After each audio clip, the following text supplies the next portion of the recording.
ఇందిరా సుధాకర్ రెడ్డి అనే వ్యక్తిని స్థానిక సంస్థల ఎన్నికలలో భాగంగా బీఆర్ఎస్ పార్టీ బలపరిచిన అభ్యర్థిని నేను సర్పంచ్ అభ్యర్థిగా పోటీ చేస్తున్నాను. గతంలో ఒక 5 సంవత్సరాలు పరిపాలన చేసి ఎన్నో అభివృద్ధి కార్యక్రమాలు చేశాను. మా అభివృద్ధి బాగుంటే మళ్ళీ ఒకసారి మమ్మల్ని గెలిపించి ఆశీర్వదించి ఇన్నట్లయితే ఎన్నో అభివృద్ధి పనులు తీసుకొచ్చి మీ ముందు ఉంచుతాను.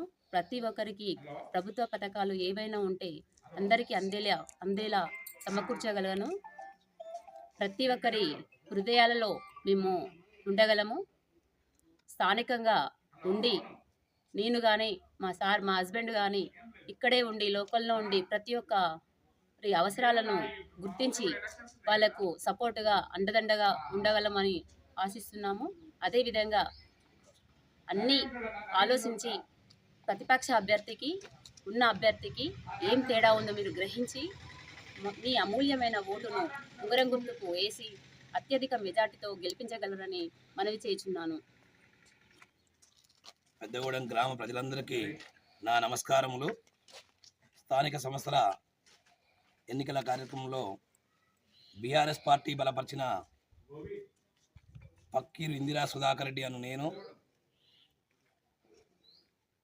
గతంలో 2013 నుండి 2018 సంవత్సరం వరకు సర్పంచ్గా ఉండి గ్రామాలలో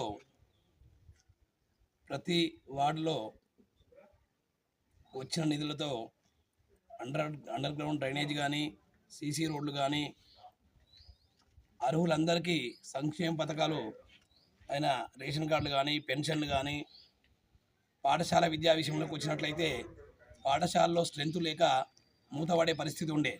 అప్పట్లో మా పిల్లలు గ్రామ పంచాయతీ వార్డు సభ్యుల పిల్లలు హైదరాబాద్ ఉన్న పిల్లల్ని తీసుకొచ్చి ఒక ఉపాధ్యాయునిగా పనిచేసిన మేము సర్పంచ్గా ఉన్నప్పుడు పాఠశాల మూతపడితే బాగుండదనే ఉద్దేశంతో మా పిల్లల్ని ప్లస్ మా వార్డు సభ్యులందరి పిల్లల్ని కూడా వేసి తెలుగు మీడియంలో ఉన్న పాఠశాలను పెద్దల సహకారంతో ఉపాధ్యాయుల ప్రోత్సాహంతో ఇంగ్లీష్ మీడియంగా కన్వర్ట్ చేసి 26 మంది ఉన్న విద్యార్థిని 205 మంది విద్యార్థిగా చేసి ఈరోజు ఆ పాఠశాలని సక్రమంగా నడిచే విధంగా చూసినాము.